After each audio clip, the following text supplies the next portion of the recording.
Prelims, we pound for pound. UFC thrills, stills nights get loud. Big EQB, that's how we get down.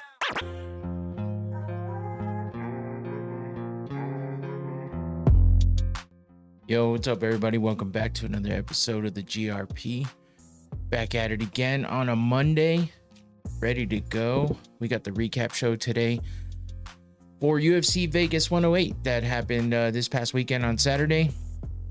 I didn't get a chance to do it yesterday. I wasn't around. I was out of town. Went to a concert, the Teddy Swims concert. I couldn't even think of who it was on Thursday. But yeah, I went with my wife and one of my daughters. It was a good time. We had a good time. The show was really good, actually. I mean, I'm not like the biggest Teddy Swims fan. I'm just kind of indifferent about it. He's got good music. I think he's a cool dude. So, but you know, my wife and my daughter are like big time fans. So, I was happy to go with them. It was some good quality time spent. We had a good time, and you know, just the normal nonsense of going to a concert, you know, the parking, the crowds, the lines, all that bullshit. But other than that, it was a good time. I was ready to get out of the car and whoop somebody's ass when we were leaving. I made the mistake of parking in a parking garage. I'm not going to do that again. I will pay an extra $10, I think, to not park in a parking garage.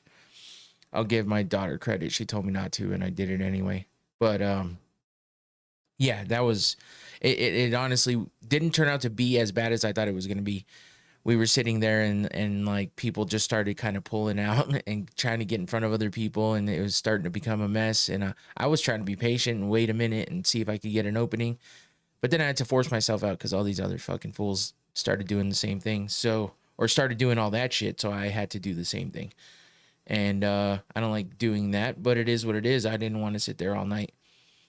But I was able to get out of there a lot quicker than I thought I was going to when all that started and went down. So no harm, no foul, I guess, in the end. Just a little bit of stress and a little bit of anger, but I maintained. So I guess I can give myself credit for that one. But other than that, yeah, I don't know if you ever want to go see Teddy Swims. I say go for it. It was a cool show. I mean, my thing is I don't want to be sad. I don't want to be. I like slow music makes me want to fall asleep. So I have enough trouble staying awake when I'm sitting around doing nothing. So yeah, that's the only reason why I'm not the biggest fan. You know what I mean? I can chill and listen to it in the background or something, but when I'm there to focus on just that, I'm like, man, this is tough. But it was a good show. I didn't feel like I was going to fall asleep at any point. And he had some good visuals too. The pyrotechnics and the screens in the background. They even had overlays doing things on the screens, the big screens that you can watch if you're too far away or whatever. So, and then he like has people from all of like other parts of his band come out and do solos for singing and instrumental stuff. And they're all pretty fucking talented. So it made it interesting and fun. And the guy that opened up for him was pretty damn good too. So overall, I can't complain. I didn't have too many dumb people sitting around me because, you know, that's the other part. Is like, where's your seat going to wind up with the idiot that's screaming their lungs out every second of every minute of the entire show, or the person that wants to bump you or kick your seat or something like that. There's always something, always. And I sound like just an old grumpy guy right now, but I mean, legit, like over the years, that's always what you deal with. I mean, even when I was younger, I was like, please stop kicking my seat. I don't want to have to kick you in the head. So please stop kicking my seat. Oh, it's your kid? Well, smack him and tell him to stop, because I might have to throw something at him and make him stop, because this is annoying. And then I'm going to have to fight you. I'm just kidding. But it is harder when it's a kid, because obviously like the parent should be stopping the kid from kicking the seats, right? That's my thing. I don't know. It's annoying. Make them stop. But other than that, yeah, nothing too bad. It was okay. It was a good show. We got back late though. That was the only thing. I'm glad I took the day off. Had some issues with, remember, I got a new phone, and I had to send in my trade-in. because I don't have any use for having the other phone around. They're obsolete once you get a new one anyway. So traded in my phone, and then it turns out I didn't have to trade it in, that they gave me some other deal where I could keep my phone and blah blah blah blah blah. And I was like, please tell me that, you know, this is legit and I don't want to have to come back here. And because I got real defensive real quickly. I was like, no, I don't want to do anything, just want to turn it in and be done with it. And yeah, and then this other stuff came up, blah blah blah. Then I get a text earlier and it's like, hey, this isn't gonna work, we have to do this, and we're gonna have to just process it as a trade-in. I was like, yeah, like I said, I just want to do that, and that's it. So I should have just done it. I should have insisted on only doing it that way. Either which way, you know, when it comes down to it, the the salespeople will try to coerce you into things, and sometimes you let it go because you're like, you know what, that's actually not a bad idea. Let's just do that. It's not costing me anything. It's not hurting me. Yeah, it's costing me time now because this dumbass assured me that it was all good to go, and then she texts me back later and tells me that I have to go back now. So I just say be thorough about what you're doing and don't guess, because then you make people spend extra time doing what they didn't want to do in the first place. But I will take responsibility for my part. I agreed to it. I did it. I went through with the deal and all this other shit. So that's my bad. I should have done what I felt was right, and was just to get it done and over with. So whatever. It's all good. What's up, 305 Chunks? Welcome back. Appreciate you for coming in as usual. Let me see what's going on here, because oh, there it is. Okay. The chat on the screen always takes a minute to pop up, so I'm always worried that it is not working, but it is. All right. So anyway, we're here to recap UFC Vegas 108. And I mean, it was a pretty good card overall, I feel like. So there's some stuff to talk about for sure, and that's what we're here to do. There's not a whole lot else going on around the world of MMA or combat sports at the moment that I really want to get into or anything like that. I'll see what comes up throughout the week, and I will maybe bring up some of the whatever's happening throughout the week on the Thursday show when I do the preview for UFC Vegas 109, because we got back-to-back Apex cards. But before I get too far in, let me give a shout out to my sponsor, Noctane, and I'll get myself on track here and be nice and awake and alert by taking a big whiff of my smelling salts from my sponsor, Noctane Smelling Salts. Here we go. Time to get ready.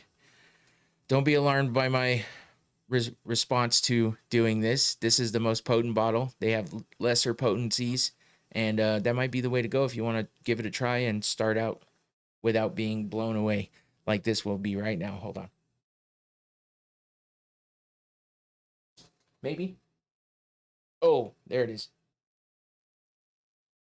I feel like it didn't hit me that hard. Okay. Oh no. And I just really spilled it all over the place. That's not good. Maybe that's what it needed, was a really good shake, and that's why it wasn't really working like it should. I'm just making a mess here.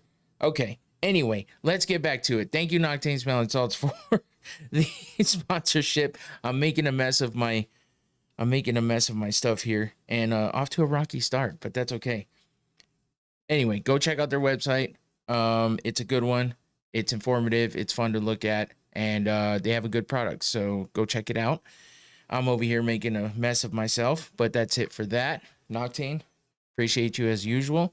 All right, let's take a sip and really get started, because I need to get to what I know before I make more of a mess. Here we go.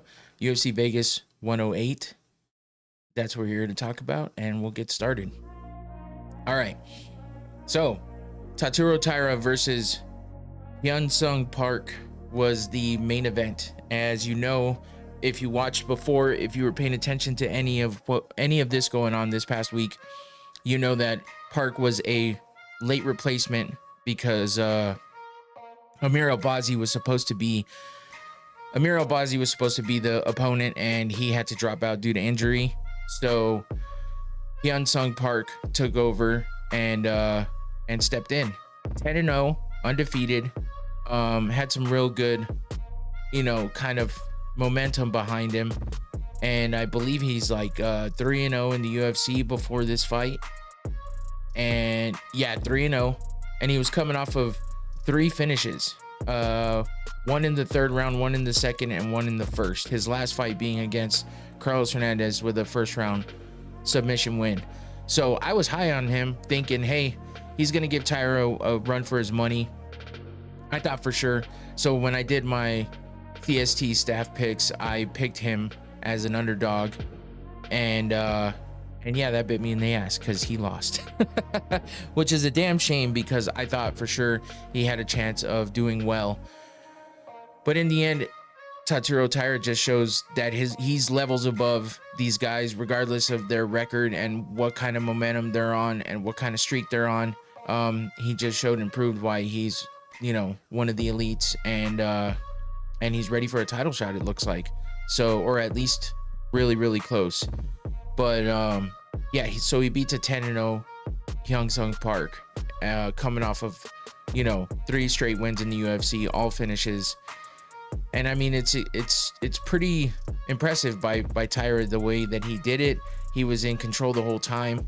He didn't let it go too long into the second round before he got the finish. Who's winning at Monopoly, Dominic Cruz or Moicano? Honestly, I bet Dominic Cruz would win because he is way over analytic, and Moicano's smart when it comes to his money, supposedly. But I think Dominic Cruz is a way better strategist, especially if you hear his breakdowns and stuff. As annoying as he can be, or as pretentious and kind of stuck up as he seems, I do feel like he's pretty smart when it comes to analyzing things. So I feel like it would probably be Dominic Cruz. It's an interesting question, especially out the jump. But yeah, there you go. I would probably pick Dominic Cruz on that one. But yeah, as far as the rest of the night of the fights went, there was let's see real quick, a quick rundown of the overall. So we had decision, submission, TKO, decision, TKO, decision, KO, TKO, decision, submission. Okay. So, I mean, there was a good mixture of everything. It wasn't too much on one side or the other. And I think overall the fights were pretty interesting for the most part. So let's go ahead and get started with the beginning of the prelims as usual, because I like to go through the prelims too. If we're doing a recap, let's just recap the whole thing.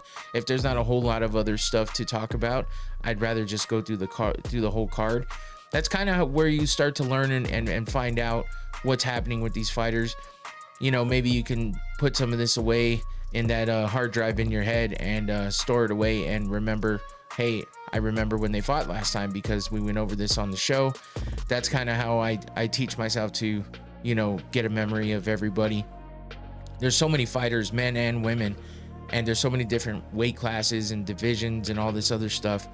So it's hard to remember everybody, but going through it, I feel like it makes it stick a little more for me.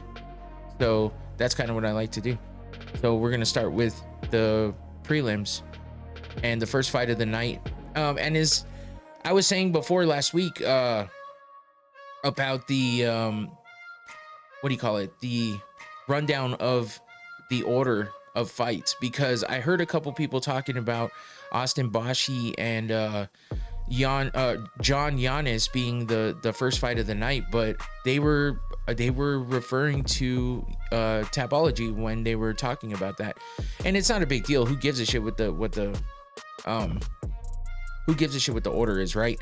I do sometimes because I like to get it in the order that you're gonna see them pop up and fight when it comes to watching the fights. Like, hey, if you were paying attention to the show, this was supposed to be the first fight of the night, and it was.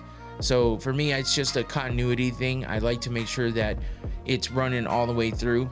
So when I'm wrong about things, I'm not going to point it out every single time, but I don't mind taking accountability for stuff. But it's one of those things for me that I like to pay attention to what's happening with I like to pay attention to what's happening with everything and whether it's correct or not. So I do that, and I paid attention this time. And Tapology likes to mix up the order, so that's what's kind of crazy. And you know, sometimes they don't have it in the correct order. If you go and look after the fights to see what the outcomes were, you'll see that the winners are always on the left, the losers are always on the right, and they have it in the correct order from bottom to top. But you have to go to, who gives a shit? I don't know why I'm going over this. This is just me being, you know, me. But anyway, Piera Rodriguez versus Ketlin Souza was the first fight of the night. And in my picks, of course, I picked incorrectly because I picked Souza, being that she had those heavy hands. And, you know, she hits pretty hard. And I've seen her, you know, do well in fights in the past, especially with her last win that she had. She had a performance of the night bonus with the rear naked choke submission in the first round. She had lost after that by split decision, though, to Angela Hill. And that's what Angela Hill does to people, is she split decisions people a lot. So that's what I'm worried about this upcoming week, because I did make picks already for CST. Combat Sports Today, by the way. You can go follow them on social media everywhere, and subscribe to their channel on YouTube. They bring a lot of combat sports news and updates, and that's where I do my interviews with and all that stuff. So go check it out. You know, I collab with them, and we do staff picks and stuff, so you can check it out. And if you go to my social media as well, you can see it there. They collab with me and on Instagram and tag me everywhere else as well, so you can see it there. Go to my Instagram, Going Rounds Podcast. That's kind of the name everywhere except for X/Twitter. It's Going Rounds Pod. And then you can also listen to my show audio only, or watch the video if you missed it on YouTube. I'd prefer you watch it on YouTube, but you can watch it on Spotify as well. So, and anywhere else you get your podcasts if you want to listen audio only. But anyway, just thought I'd throw that in there real quick, like.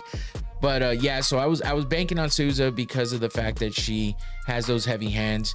She tends to put the pressure on, and then if she drops you and gets you to the ground, she submits you. So it's kind of a little bit of everything. And she was coming off a loss, unfortunately. I'm thinking Rodriguez coming off a win. Maybe they're gonna trade places here, because Rodriguez is coming off a unanimous decision win with 2 losses before that, and you know, those were her only 2 losses. But with Souza being who she was, that's why I went for her. And instead, Rodriguez went ahead and got the split decision win over Ketlin Souza. So for the second time in a row, she loses to split decision. Oh shit, my bad. 305, I didn't even see. Brother, have we made any headway on the media pass? Man, you're really wanting that to go through. No, I haven't had, man, my job is demanding, and I've had some stuff like going on in my personal life that I've had to tend to as well. So I've not had the time to even think about that. I've had some pretty busy weekends, including, well, obviously I went to the concert, but yeah, no, I had somebody talking to me about, you know, pushing, one of my friends talking to me about pushing for more interviews as well, you know, trying to get interviews of my own too, which I would still collab with CST 100% and probably bring it to them and be like, hey, can we, you know, how you guys feel about interviewing them? Let's do this together. And so for me to push to get actual interviews too, instead of waiting for someone to bring it to me. So yeah, man, the media pass thing, that would be cool. But I need to really look into that and spend some time to really know what I'm doing and talking about when it comes to that and which way I need to go with it. So I appreciate you though, holding me accountable and pushing for that, man. I need people like that in my life to push me forward and keep telling me I need to do more, so that because I'm capable of it, you know. It's just a matter, I'm just a regular guy here doing the show in my house. So if I could get to a point where I got a media pass to be able to do stuff like that, it would be amazing. So I appreciate the enthusiasm. I will get to it as I can. Hopefully sooner than later. I'll see what I can look into. It's definitely something that I wouldn't mind getting for sure. So appreciate that, 305. So yeah, Rodriguez gets the win over Souza. And that leads us to the second fight of the night, which was Rafael Estevam versus Felipe Bunez And this was another decision win, but this one was unanimous, and it was in favor of Estevam getting the win over Bunez. As you can see, landing some big punches, getting a big elbow on that ground and pound, and Estevam gets the win and is now 3-0. So continues to be undefeated in the UFC with 3 unanimous decision wins, unfortunately, because he hasn't gotten any finishes yet. But you know, maybe they'll come soon. On the Contender Series, he did have a TKO finish there, and he also had one in LFA when he was right before he went to the Contender Series. So you know, he fought Charles Johnson, Jesus Aguilar, and now Felipe Bunez. So that is you know, he'll just be getting, you know, more and more competition coming his way, and we'll see where it takes him. Bunez drops to 1-2 in the UFC because he was 1-1 before with a win over Jose Johnson and a loss to Joshua Van, which is a tough fight to come into the UFC as your debut fight. So now he's 1-2, so he's definitely gonna be looking to get back in that win column and become a 500 fighter again, so he can hopefully put together some wins and get past that. But Estevam looked good in this fight, and he gets the unanimous decision win there. That brings us to Austin Bashi versus John Yanis. John Yanis making his UFC debut against Austin Bashi, and this one doesn't get past the first round. Austin Bashi, you know, puts the pressure on, gets a good little takedown and a throw in there, some ground and pound, gets into position, and winds up getting Yanis by standing rear naked choke. And maybe he wasn't standing, but you know what I mean. He's playing backpack, and while Yanis is standing up, he jumps on him and gets that rear naked choke. And 3 minutes and 39 seconds into the first round, gets the big win. So that puts Bashi back into the win column. He had previously lost to Christian Rodriguez, C-Rod, who's fighting this weekend coming up. He had lost to him by unanimous decision for his only fight in the UFC. So now he's 1-1 in the UFC, gets his first official UFC win, and John Yanis is 0-1 now in the UFC, and will be looking to get another fight, hopefully, to get himself his first UFC win. So there's that fight. Next up, for back-to-back finishes, we got a good one here between Andrei Puleyev and Nick Klein. And Puleyev, man, he looked good.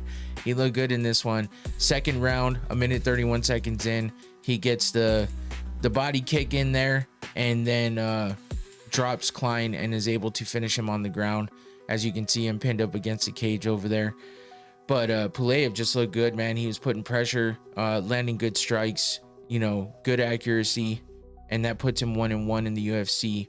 Previously lost to Christian Leroy Duncan in his UFC debut, which coincidentally Christian Leroy Duncan is also fighting this week on UFC Vegas 109, and I picked against him, and I feel like that was a bad idea. I should have probably picked Angela Hill, because she so often winds up, you know, getting people in that split decision, like I was saying before. But we'll see what happens. Christian Leroy Duncan was one of those guys I was back and forth on. So yeah, let's see if I get that one wrong, because I could see it happening. But Nick Klein drops to 0-2 in the UFC with losses over Mansour Abdul Malik and now Andrei Puleyev. So yeah, he's man, if he doesn't get cut after 2 losses in a row, he definitely doesn't want to get that third. So Klein needs to put something together. And I mean, he's got 2 losses in the UFC, coming off of a submission win in the Contender Series, first round submission win 37 seconds in.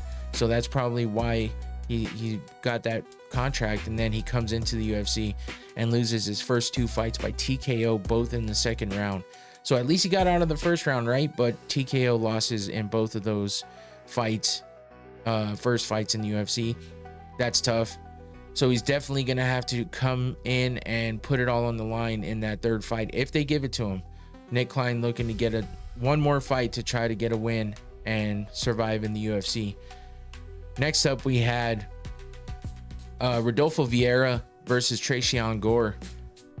And yeah, I mean, I was expecting a little more out of Gore in this one, but Vieira just took over, man, and got the unanimous decision win over Gore. And that brings let's see where we at. Hold on, I'm waiting for my page to load here. All of a sudden it wants to act real dumb. There we go. Okay, so that brings Vieira to 6-3 in the UFC, puts him back in the win column. His last fight, he had a loss to Andre Petroski by unanimous decision. Now he gets the win over Tracion Gore by unanimous decision as well.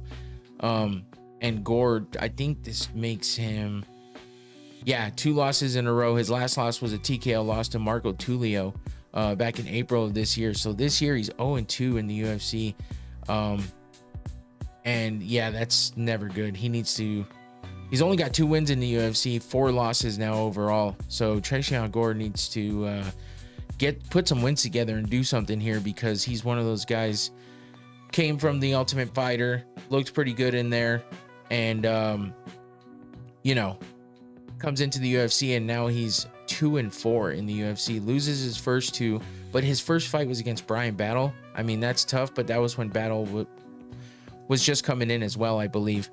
So, and then he got Cody Brundage and lost to him, won against Josh Freeman and Antonio Tricoli, and now he's lost to Marco Tulio and Rodolfo Vieira. So yeah, he's gonna have to turn it around and get some wins here. So far he's gone two losses, 2 wins, 2 losses. If he follows the pattern, he's due for a win, but we'll see who they give him as an opponent. Vieira back in the win column, looking to put a few together. We'll see what's up next for him as well in the middleweight division.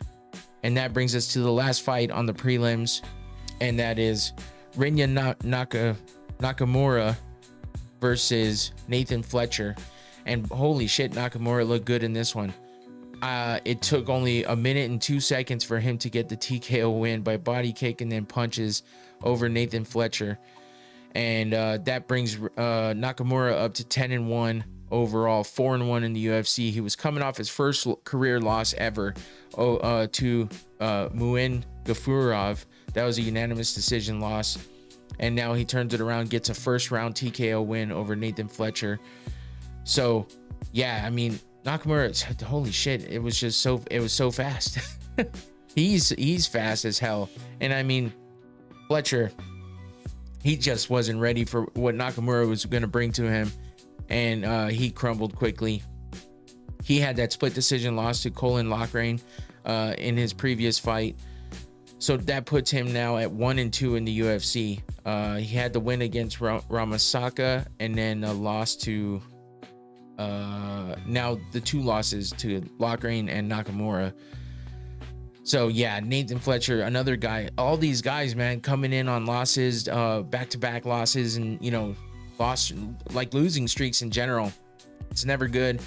You never know what's gonna happen when you hit that 3-loss mark. A lot of the vets and guys that have been around for a long time and have done a lot for the company will get extra chances and stuff like that. But when you're some of these lower level guys that have just come in, or just making their way into the UFC, when you start losing three in a row, 2 in a row, 3 in a row, they start taking a look at you and being like, I don't know if we have room for you right now. We got some up and comers that have promise, because that's what they do. They'll just trade you out.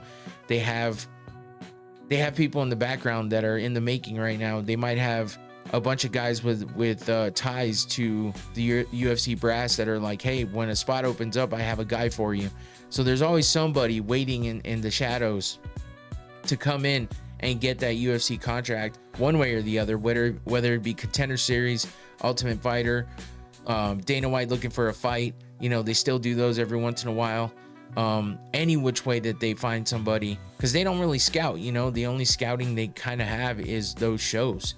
They don't have scouts that go out like major league organizations like basketball, football, baseball, all that stuff. They have actual scouts that their job is to go out there and find those up and coming amateur players or up and coming college players and scout them out and bring them to the team But they, you know, the UFC doesn't really have that. They have feeder leagues that they find people from.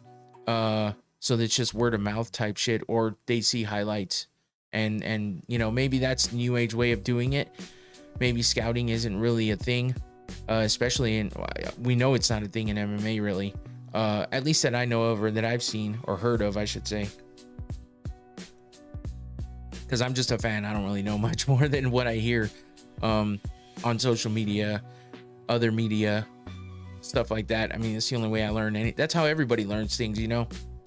People like to talk shit about other people stealing content, and that's fine if you're fully and actually stealing the content, like taking what's theirs and deleting stuff off of it and making it yours. And then, you know, sometimes I guess that's considered stealing, but at the same time, you know, there's only a few ways to, unless you have certain ties, to get the news. Like, that's really all there is to it. Thoughts on O'Malley's confidence post Merab rematch? See, I was listening to something about this earlier, and apparently, for the last pay-per-view, to as a last-minute replacement type shit, he offered to fight Corey Sandhagen. I guess by his choice, and apparently, I mean, that was kind of frowned upon because the people look down on that a little bit, because they're like, why are you gonna pick and choose somebody like Corey Sandhagen, who's like up there ready to fight for a title, and yet you want to choose him to come in and fight you on short notice just to jump in a card? It's kind of like he just wanted a quick rebound, but I don't really see it that way. Maybe he just figured it'd be an interesting and exciting fight that they would want to put on last minute. Maybe he had the itch and the urge to fight, and he was like, you know what, I'll jump on any last minute card and do what it takes. Yeah, usually an ex-champ doesn't want to do something like that, but he's an ex-champ that also came back for a rematch and lost again, almost worse than he did the first time. So yeah, he's got to build himself up. So I don't blame the guy. You got to do what you got to do to get yourself back into contention, and fighting a high-level guy with a name like Corey Sandhagen, that's going to get him there. So I don't really blame Sugar at all. I do think that he was humbled a little bit, and I saw a headline that said that. I don't know if it was clickbaity type shit or what, but I did see a headline that said, you know, he admits to being humbled after the second Merab loss. I just think Merab's one of those guys right now that regardless of who you are, you're gonna have trouble with him. And we've seen him struggle in the past. We've seen him lose in the past. He lost his first 2 fights in the UFC. And then he went on this incredible run that he's still on, that took him to the title, you know, took him into contention, took him to the title, got him the title, and now he's defended the title, and it's still fighting. And he wants to be active. And that's, you know, 1 for 1 with his cardio in the cage for every fight is what he's trying to do with his career right now too. So Suga's just trying to find a way back in and find a way back to the superstardom that he had. I mean, he's still a star no matter what. People love his aura. People love his the way he presents himself, the way he carries himself. They just, you know, he's been a star. And he lost the belt, and that takes a little shine away, but I don't think he's less of a star because of it. I think what hurt him more is the break from social media and stuff like that is going to hurt his star power more than anything, because you just got to stay active there. And I wish I had more time. I've been thinking about more ways to stay active on social media, and I don't want to copy everybody. And I see so much good content coming from Combat Sports Today. And it's not that it, you know, demotivates me. It's just that, you know, I don't have the time to do those things. I'm constantly prepping for this show, especially now doing it 2 times a week. It took a little pressure off me breaking everything up, because I don't have to prep as much for one show. But I still am constantly on the grind of making sure I'm keeping up with things, and I miss stuff. But you got to stay active. And for me, I get like what a writer would get with writer's block. I get content creation block, I guess. I start coming up with things, I overanalyze it, and then I recorded a video today. 2 videos I recorded, just trying to make use of all of the equipment I have and the things that I can use, and I was like, hey, I got this new phone, and it takes great video. I can use my phone for certain things and not have to open up everything here. But I get deterred. I overanalyze things. I'm critical of myself, and then I just can't seem to get it right the way that I want it. So then I have these things in my phone now where it's just stuff that I trashed because I'm like, forget it, it's over. So maybe I need to build my confidence a little more, get motivated, and just start being consistent with the content creation. I did it for a little while and I was happy with it, and then I hit a wall, and I just haven't been able to bounce back. But I'm getting there. I keep this show going, and this is the most important part to me. I like doing this podcast. I like interacting with people on the chat. I like talking to you guys. 305's been constant here. I appreciate that a lot. And when other people show up and interact as well, especially, you know, when there's new people or people that just came in once and then start coming back over and over, it's great. So I love paying attention to the show and making sure I make the show the best I can. Infinity, got a few minutes to watch from. Oh, right on. Thanks for jumping in, Infinity. Appreciate you as usual, Infinity, with the support. But yeah, so I'm just trying to make myself be as consistent as possible. You know, I'm definitely staying up there with the videos here and the podcast here on YouTube. So I just have to get into doing a lot more everywhere else and build up my followings everywhere else too. So anyway, Renya Nakamura with a first round finish of Fletcher, and that was to finish off the prelims. So getting into the main card, we start with Kevin Vallejos versus Danny Silva. And for a minute in the last show, I thought that I got the wrong picture, because there's so many Silvas, right? Like there's two Bruno Silvas. Like, how do you get two guys with the same first and fucking last name? I'm like, Jesus Christ, man. The good thing they're in different weight classes, because that's how I distinguish the difference between them. Obviously, they look really different as well. But if you look at Danny Silva's pictures everywhere, he has no facial hair, like maybe some under the chin here, but it's not a full beard. So he has a full beard here, and he looks like a different fucking person. So I'm looking at pictures everywhere, wondering if I got it wrong on Thursday, but no, I didn't. I got it right. It's him. Especially when you see the pictures the UFC put up, they're all of him without the beard. So he just looks like crazy different with the beard. It's nuts. But anyway, Vallejos gets the win by unanimous decision. As you can see, landing some good strikes, some takedowns, pressing forward most of the fight, and, you know, just kind of instilling his game on Silva, and, you know, comes out with the unanimous decision win. So that makes him 2-0 in the UFC. Previously beat Sung Woo Choi. He's a Contender Series guy who came off of that with a first round TKO win to get into the UFC.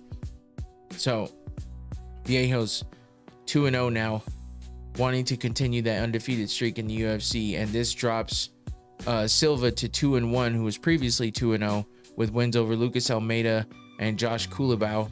Both of those were split decision wins, so pretty close fights all the way around. He's also a Contender Series guy who got a unanimous decision win in his fight in the Contender Series. So we'll see who they get next.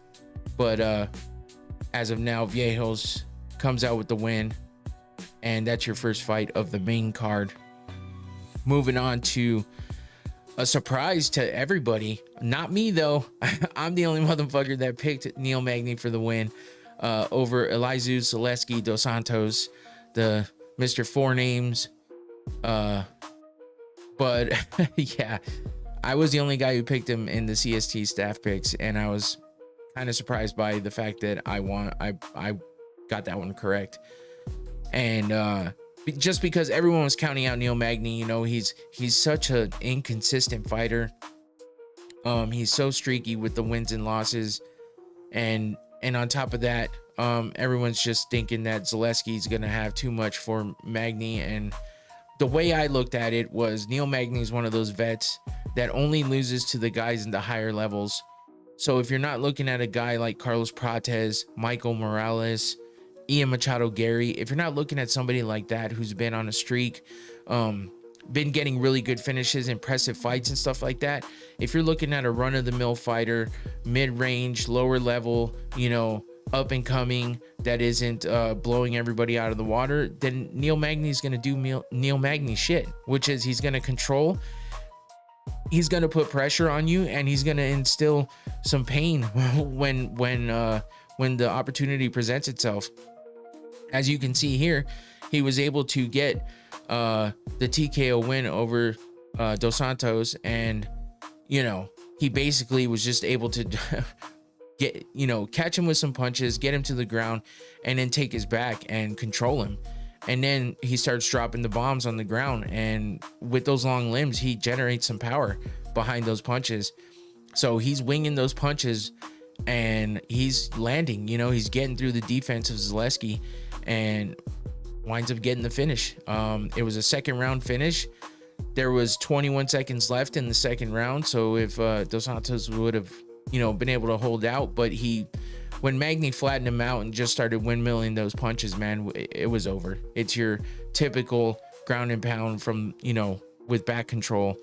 And you know, you're going to get a finish from there if you flatten him out almost 100% of the time. So that's what happened here. Neil Magny pulled out his veteran card and showed and proved to everybody why he's been around for so long and able to, you know, still be in the UFC and still be fighting the way that he has. But Zaleski, that puts him at 2 losses in a row now. His last one being against Chidi Njokuani, where he got a TKO loss on that one as well in the second round. So he hasn't won since November of last year against Zach Scroggin. He's been struggling. I mean, that's his only legit win since June of 2023. Is that Zach Scroggin one, which, I mean, it was a first round TKO finish for him, so that's a good one. Besides that, there was a majority draw in there and 3 losses.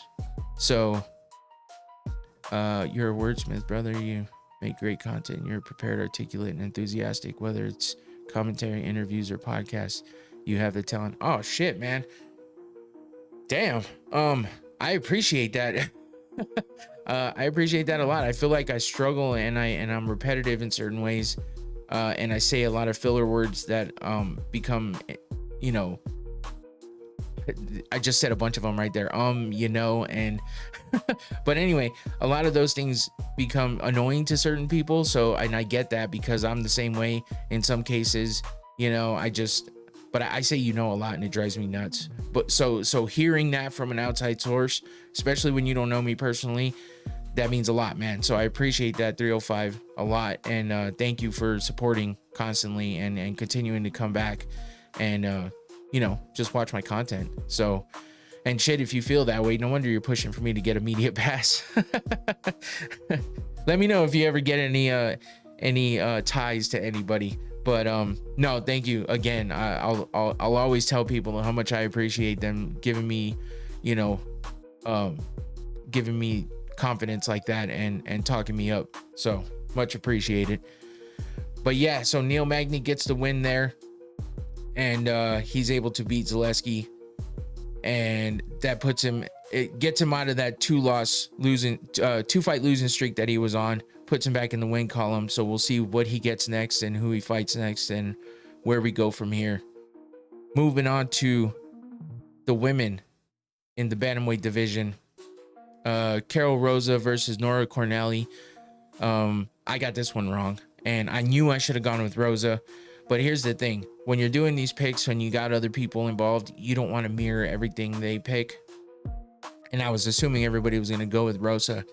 So when I was looking back at stuff, I was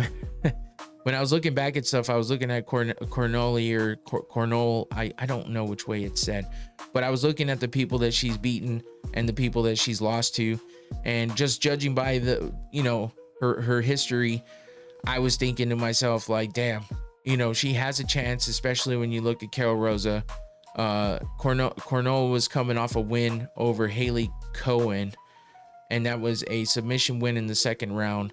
Carol Rosa was coming off a loss to Aylin Perez by unanimous decision, and she had kind of been a little streaky. She was on that. She won before that to Penny Kianzad, but then she had 2 losses in a row. So again, you got to look at things like what they've done in the past, what they're doing in a pattern, because a lot of times these fighters get into these weird patterns that they follow and they don't even know it. So if you just break down and analyze their past and their history of fighting and what their schedule looked like, you know, they're getting wins, loss, and sometimes if you don't know what else to go off of, you kind of got to go off of that. So that's what I was doing, and I went for Cornell, and I unfortunately was incorrect. So Carol Rosa hands over a loss to Cornell. Terzi, what up, Terzi? Welcome back. And then that puts Carol Rosa back in the win column after she was coming off a loss, and it takes Cornell into the losing bracket there, and we'll see what they have next. I mean, my bad, I'm a little late watching the dogs while family out in Spain. Oh, damn. Nice. Yeah, no worries, man. Appreciate you for jumping in whenever you could. It's always good to have you guys come back. So that's the women fight in the bantamweight division, and that brings us to what I have the most to talk about for these next 2 fights. So we'll start with the first fight of the night. There was 2 fight of the night bonuses given out because did anyone even pick Rosa? See, that's what I was saying, Terzi. I do the Combat Sports Today. I do their staff picks because I collab with them. And yeah, everybody there picked Rosa except for me. No, me and one other guy out of like 5 picked Cornell, and Rosa wins. So I'm like, damn. I had Magny because his birthday was the next day. That's a good reason, I guess. My breakdown for that before you got in was that Magny is that veteran that comes in and beats everybody. That's about high, mid-level, and under. Once you get to that like high level, elite level of guys, he just can't beat them. But everybody, it's the definition of a gatekeeper. You know what I mean? If you get past him and you're on a roll, then you're gonna get the higher level of competition. So, plus he was pushing for his 30th win. He usually gets a win every now and then. Yeah, and it seems like he had plenty of reasons to get that win. I don't know if you saw after the fact, they gave him like a birthday cake, which I thought was funny. He looked a little awkward about it, but then he got awarded his black belt as well. I forgot to mention that when I went over his fight. So he did get his black belt, even though he got a TKO win. He got his black belt, which is pretty dope. It's cool to see guys receive that. It's better when you see them win by submission and then get the black belt, but I get it. You know, they're trying to, they want to take advantage of the situation. They have a lot of eyes on it, so they want to award him with something in the public eye, which is cool. 305 says, I see Colby trying to call Magny out now. Yeah, I mean, that's Colby, right? He's a fucking troll. That's what he does. He wants to jump on any train that'll get him somewhere, and it's just gonna get him somewhere where he's gets train pulled on him. I'm just kidding.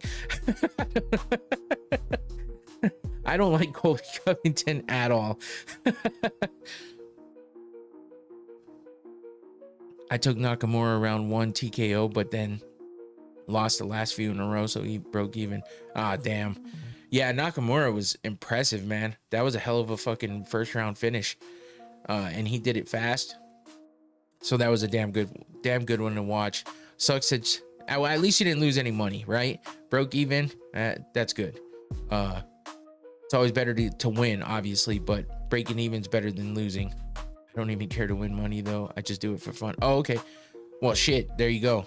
Yeah, I stopped betting because I just suck at betting. I was just putting in too many stupid parlays and basically just giving away money. It was never a lot, but it was enough when you start adding it up. One of these days I'll jump back into it. I went 4-2 on my CST staff picks. Threw a few bucks here and there. Yeah, that's kind of what I was doing too. But I went 4-2 on the staff picks. So I already made my picks for this upcoming week, and I'll discuss those when I do the preview show on Thursday for UFC Vegas 109. That's Roman Dolidze versus Fluffy Hernandez. So that should be a good one. There's some pretty good fights on that card, honestly. This card I thought wasn't going to be much of anything. I felt like, of course, did you do the wheel? I did do the wheel. Hey, now's a good time. I'll show you real quick before I jump into this Rebecki fight. Ribovics fight, because holy shit, this was a fucking banger, and I got a lot to say about it. But let's look real quick at the fight wheel. So it had Ribovics, Zaleski, that one was wrong. Ribovics was right. Cornol, that was wrong. Duncan, that was right. Viejos, that was right. And Park, that was wrong. So I got 3 out of 3. Damn, that sucks. So the fight wheel went from, being 100% to being 500. So, well, it is what it is. My CST staff picks were better than that. I went 4-2, so at least I got one right there. But the fight wheel is completely random, so sometimes it'll do good and sometimes it'll suck, and this time it kind of sucked. 500 though, I mean, average, it's not bad.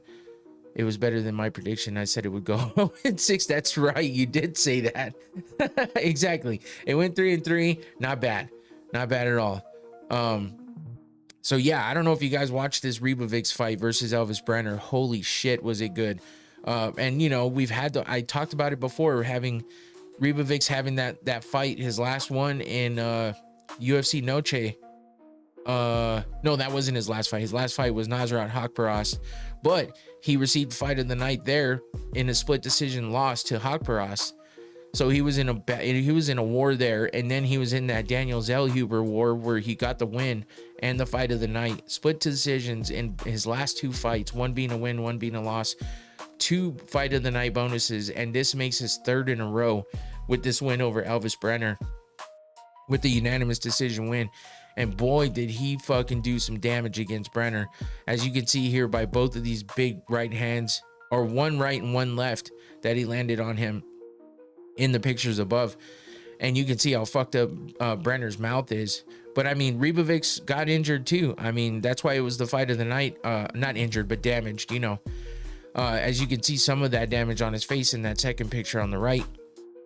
So, I mean, it was a back and forth battle. Brener got his shots in too, but, Ribovics did enough to get the unanimous decision win, and yet another fight of the night bonus. So when you see Ribovics on a fight card, be ready, because you're going to get some fireworks, because he's got 3 fight of the night bonuses in his past 3 fights, win or fucking lose. And that's what I like to see from a fighter. And it may not be the best for the brain, but there's got to be those few guys out there that it's going to be nothing but action always. And Ribovics has quickly become one of those guys. He's known for it, and he definitely, makes it well worth watching, especially when he has an opponent that wants to join in on that fun. And Brener may not have come out the best out of this one and come out a loser out of this one, but they both won in the category of a bonus because they got fight of the night. One of 2 fights of the night bonuses, a very rare one that doesn't happen often. Future BMF contenders. Yeah, these are the types of guys that would be in contention for BMF when it comes down to it. If you were to make rankings, of course they don't have the history of badass fights, but recently, yeah, they've been doing it. So if they continue on this path in a few years, they'll definitely be there. And one of the guys talked about for BMF, if that continues, because they've already threatened to take it away once. If it sounds like if Poirier would have won, they were just going to get rid of the BMF totally and retire it with Dustin Poirier. But they didn't, because Max Holloway won. So let's get to the second fight of the night bonus that was handed out, and the second war that was even more of a war, because this one was bloody as all hell. As you can see here, Rebecki. I keep doing this because their names are so similar. But Rebecki getting his legs in on Duncan, and as you can see, Duncan was bloodied up. It wasn't all Rebecki's blood on him, it was some of his own as well. Both these boys got bloodied up, and they went to war. And as I was talking about last time, Rebecki was in that his actual last fight was that split decision win against Miktabik Orobai, where he also got a fight of the night there. So we had 2 fights in a row that both ended in decisions, but they were wars, and they both got fight of the night, and 2 out of those 4 guys had previously gotten a fight of the night bonus. So it's crazy, man. It's just something you don't see very often. Back-to-back fights, especially, much less having 2 different fights on the card, winding up in wars like that. I mean, this was some fun for sure. So you may not have seen a finish, but it was exciting from start to finish. So you can't really complain about that. But Rebecki had come off that win over Orobai, and so now he's kind of on a win-loss streak ever since 2023, where he was on a pretty big win streak there. He came into the UFC on a 3-fight win streak, and then he lost to Diego Ferreira, wins over Orobai, and now loses to Chris Duncan. So he's putting together a little pattern here. He'll definitely be looking to get another fight, maybe one that doesn't leave him a bloody mess at the end of the fight. But you know what? It's getting him $50,000 bonuses, and he has 2 in a row now. So that's $100,000 in his last 2 fights on top of his normal purse that he would get for, for being a fighter in the UFC. So I guess not too bad. And Chris Duncan, while the other side of the coin, he gets the win by unanimous decision and the fight of the night bonus, of course, because fight of the night goes to both the fighters, not just one. Where if you get a performance bonus, it only goes to the one person that they choose for that performance bonus, which is usually the winner of whatever fight they choose. So, but both guys get it in the fight of the night decision. And we don't always get a fight of the night. Sometimes the fights aren't good enough for them to decide on one fight being the fight of the night, so they don't even give it out. And this time they gave out double, which is badass. And I would love for them to do that more often, because a lot of times we do get fights that deserve it. This night though, these were 2 fights that you just couldn't deny giving both of them fight of the night for sure. So they got this one 100% correct. And so yeah, Chris Duncan is now on a 3-fight win streak with wins over Balaji Oki, where he got a performance of the night bonus for his guillotine finish in round 1. Jordan Vucenic, also a guillotine finish, but this one in round 2, and no bonus on that fight. But then you get to this fight with Rebecki, where he gets a unanimous decision win and a fight of the night bonus. So he's 2 for 3 in his last 3 fights with bonuses, and he's 3-0 in his last 3 fights overall with the wins, which is somewhat more important, especially for the career. But yeah, Chris Duncan, 5-1 in the UFC. The only loss being to Manuel Torres, where he got subbed in the first round. That was back in February last year. So Duncan's on a roll, looking to see who he gets next and what he can do in that one. My nose got stuffy all of a sudden. Is he called for Sean or Costa next? Does anyone know if Sean is out for a while? I know he got suspended by the commission. It sounded like it wasn't anything crazy, so it should just be maybe a little bit longer than what he expected to get scheduled to fight. So it shouldn't really cause a big deal. I think he'll be back pretty soon, but I don't remember. I never really saw what the suspension was actually, so maybe I should look that up. But I do know he got suspended. It sounded to me like Chris Curtis was handed a slap on the wrist type suspension, but because Sean Strickland actually threw hands, that got him a little more. Let's see if I can find out. Sean Strickland suspended. He ran into the cage and attacked that fighter, right? Yeah, exactly. Because the guy was giving him the little X chop and telling him to suck it, and then I guess called them both bitches and told him to suck his dick or something. Like legit. So Sean said, actually Chris Curtis said, hey, listen, man, I'm a grown man and I'm not gonna allow somebody to call me a bitch or make me look like one in public. nor am I gonna let him tell me to suck his dick and let him get away with it. More fight activity than the last DDP fight. Yeah, man. Yeah, and the guy that he went after was talking shit in the cage right after, saying, hey, Sean Strickland, UFC, ex-UFC champion, couldn't drop me with his punches. But to be fair, he was, you know, there was a lot of just, you know, there was a lot of interference. So he didn't get a full clean punch on him. Chris Curtis was standing in the way. You know, all of the officials and stuff were in the way. So Sean didn't really get like a full blown, you know, face-to-face punch on him. So I wouldn't say too much about that. But let's see, Sean Strickland. Let's see if I can find out exactly. So this was from August 3rd. What are we on, the 4th? Okay, so this was from yesterday. The attack led to Sean's suspension from competing until his punishment has been resolved. Oh shit, in an absence from the sport, Strickland hasn't painted himself in the best light.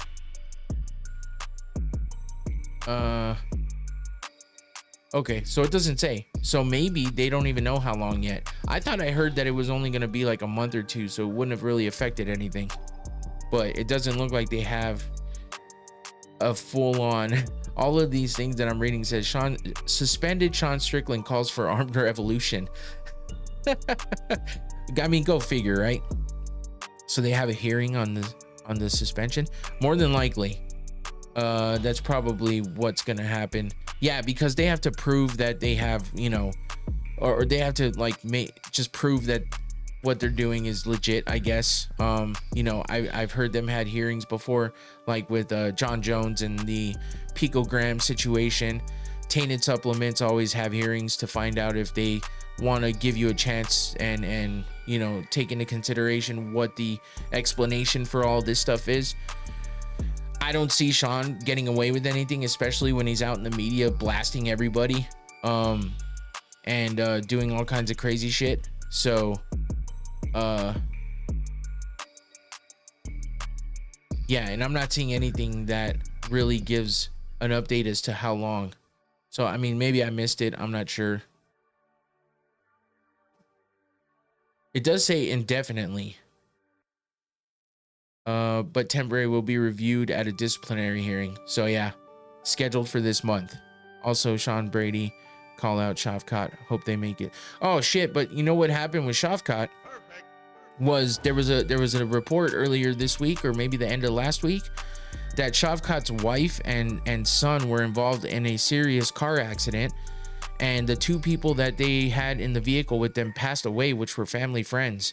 So it must have been a real serious accident. So on top of the fact that Shavkat was injured, had surgery, and something else happened, then this happens. And so it sounds like his wife and son were okay, but you know, like minor injuries. But I mean, the people that were with him, which seemed to be family friends, passed away because of how the seriousness of that crash. So, and his wife was the one driving.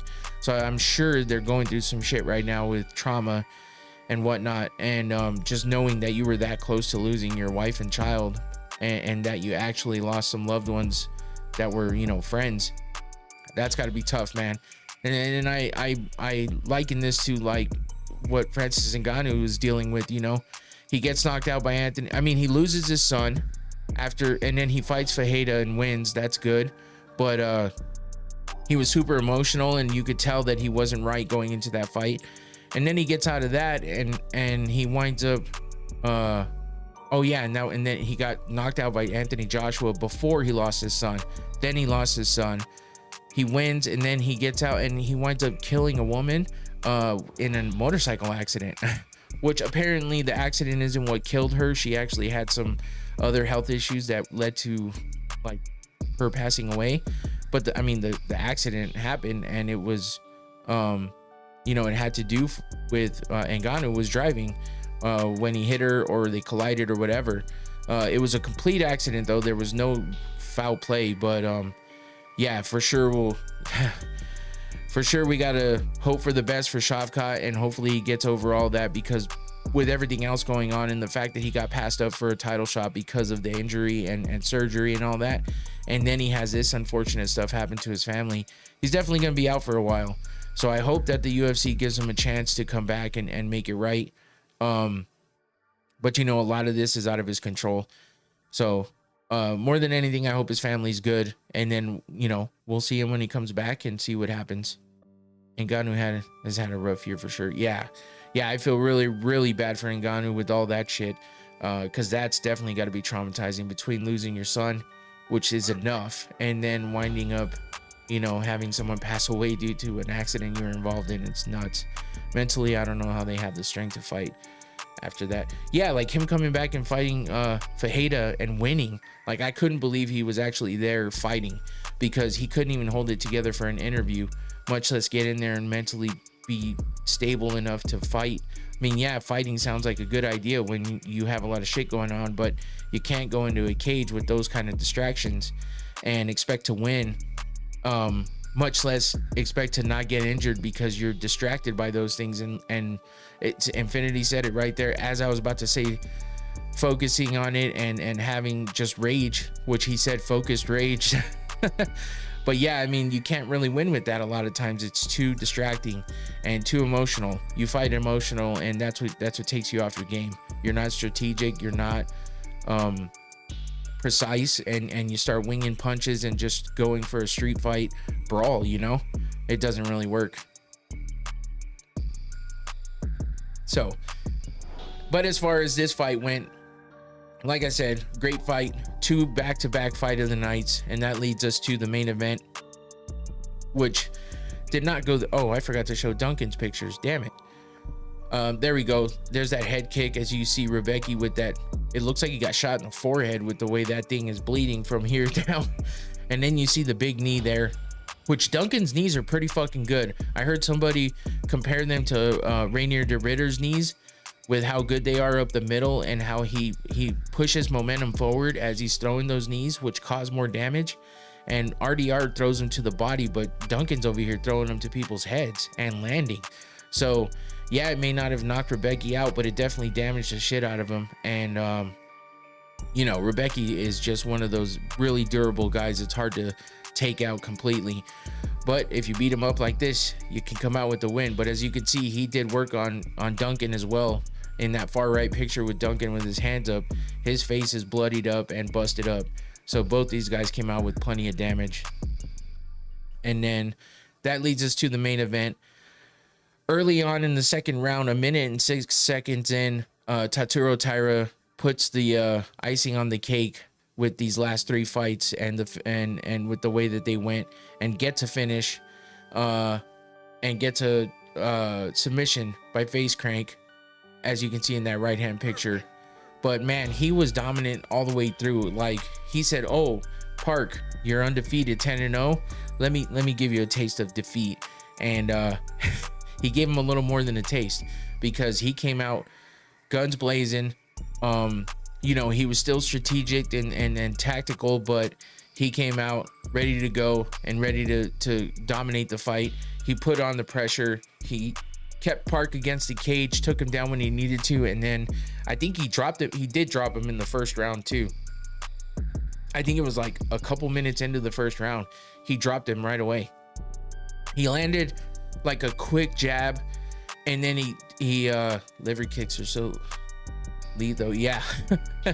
Yeah, so he landed that jab and then followed up with a straight right or something and knocked him down like 2 minutes in. And then from there on, it was just that's what Nakamura had. Oh, okay, got you. But yeah, and he just continued from there with the pressure on the ground, getting the dominant positions, just controlling, and that's really all there was to it. The control. Park didn't know what to do with it, didn't know how to get out of it, and continuously got himself stuck in bad positions. And Taira was just overwhelming, suffocating, and he just played his game and made Park play his game, fight his fight. So in the end, you get a second round submission win for Tatsuro Taira.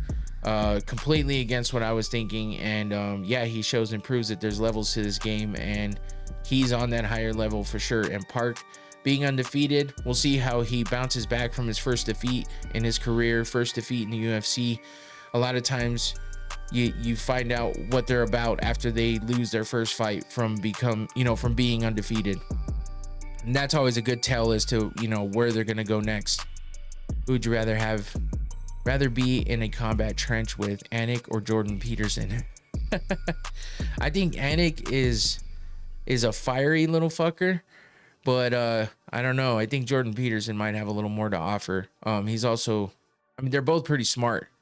And I feel like Anik talks enough about the fact that he doesn't like to train, doesn't like to do jiu-jitsu, and is more of a talker than a fighter. So I might give Jordan Peterson a bit of an upper hand on that one, for the way that he thinks, what he could, some kind of strategy he could put together, and just the mental portion puts him above everybody, I think. As for and his voice would annoy me enough to motivate me to do more. Instead of hitting the person I'm partnered with, I'll take it out on my opponent. That's the only way I can think of explaining that one. I really can't stand Jordan Peterson's voice. It drives me insane. But yeah, I think Anik is he's a really good shit talker. If you want someone with good words and the better way to explain things and to tactically break somebody down verbally, that would be John Anik for sure. While Jordan Peterson could still hang with that, I think Anik has a good combination of analysis and shit talking. So, he's from Boston, so you got to expect some of that. Anyway, Tatsuro Taira gets the big win. Shows and proves why he's at the level he's at and why he's going to continue to climb.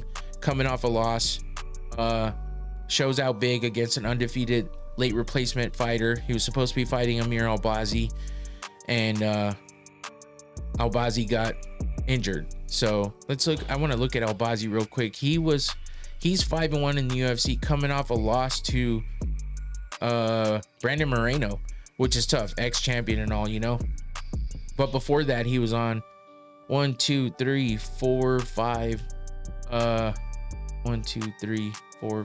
fight win streak before he met Moreno and lost by unanimous decision, but he lost. Before that, he beat Kaikar of France, Alessandro Costa, Francisco Figueiredo, and Zumagulov.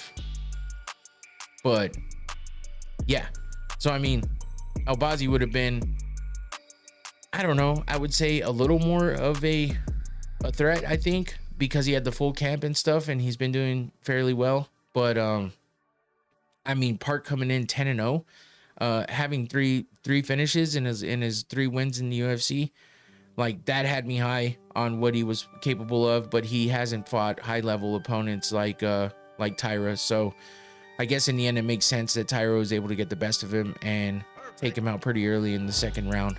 So that does it for UFC Vegas 108, and that's it for this week. That's it for now. Yeah, when it comes down to it, this fight was better than I expected, and that's kind of what I like to see. That's what I like, is when it doesn't look good on paper and it comes out to be a pretty damn good fight. When you have the rare double fight of the night bonuses being handed out to 2 different fights, and those fights happen back to back, that's hard to overcome. You get late into the night, you start wondering, is this going to get any better, or is this going to get worse? Because it's going to go one way or the other regardless. So when it gets better, because you see a couple crazy back and forth wars, Infinity said they earned that paycheck. Yeah, for sure. Early lean for Fluffy. I made my Combat Sports Today picks, and I did pick Fluffy to beat Dolidze. And it seems like everyone else is high on Dolidze, but I have counted out Fluffy Hernandez the past 2 or 3 times that I have made bets or I've made picks on any fights that he's been in, and I've lost every time. So I'm hoping that this time I get the win because I've counted him out every time, and every time I've had to, to swallow that loss. So I'm done betting against Fluffy Hernandez. And I think Dolidze, I've seen him in ways that he seems a little weak in. I think Fluffy should win fairly easy. Yeah, so I know Dolidze is a good opponent, and I don't want to say that he's bad at anything specifically, but I do think that Hernandez just tends to pull out wins that you just don't ever think he's going to get. And a lot of people are high on Dolidze right now, so I just feel like this is the exact thing that Fluffy Hernandez thrives on, which is being counted out. Everyone thinking his opponent is way higher level than he is, and that's when he shines. So I'm hoping that's what happens again this week. But yeah, that's about it for now. That's all I got for you guys. It was a good one, and I appreciate all the interaction as usual. King Tersey, welcome back. Thank you for coming back. Infinity, thank you always for the support, brother. And 305 Chunks, thank you for the nice words and the words of encouragement. No worries, Tersey. Thanks for coming in, man. Always. Yeah, and 305, thanks for those nice words, man. I appreciate it. I feel I'm bad at taking compliments. I always see the negative in what I'm doing because I'm just critical of myself, but I appreciate the kind words, and it lifts me up, man. So what day you live next, brother? Hey, I'm back on Thursday for the preview of UFC Vegas 109, Dolidze versus Hernandez. So Thursday night, 7 p.m., same time I started tonight. Thanks, 305. Same to you. Yeah, so same time as tonight. Just hit that notification bell, man, and make sure you're subscribed, and just be on the lookout for those notifications. Thanks, Tersey. Appreciate you guys. Appreciate everybody. Come back on Thursday, same time, same channel, and we'll be here for the preview of UFC Vegas 108 and any other combat sports news that comes around. Don't forget to like, subscribe, hit the notification bell, leave a comment if you're watching after the live. Go follow my social media, do all the good stuff for me, help me out, and that's it. I'm out of here. Take it easy. Peace.